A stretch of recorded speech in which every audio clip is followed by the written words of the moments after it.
કેટલી વખત સમજાય, એમને કઈ ખબર જ નથી પડતી. મગજનું દહીં કરી નાખ્યું.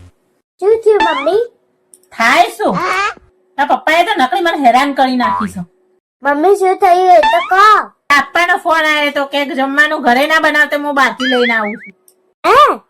હવે તું જ કે પ્રાઈ, બહારનું ખાવાથી શરીરની શું હાલત થાય? તને તો ખબર જ છે બહારનું ખાવાથી કેટલું શરીરનું નુકસાન થાય. વાત તો તમારી સાચી છે મમ્મી. તો ચોખ્ખું ના જ પાડી દેવાની શું કે મારે તો બહારનું ખાવું જ નથી. એના કરતા કાલની રોટલી પડી છે ને એ વઘારીને ખાઈ લેશો. મમ્મી તમારી વાત એકદમ સાચી છે. આવા દે પપ્પાને, હું પણ પપ્પાને જેવું જ કહીશ.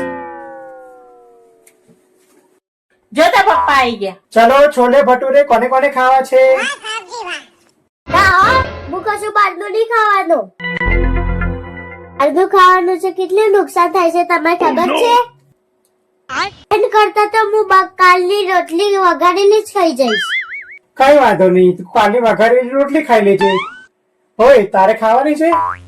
હા તમે લાયા છો તો ચલો ખાઈ લઈએ.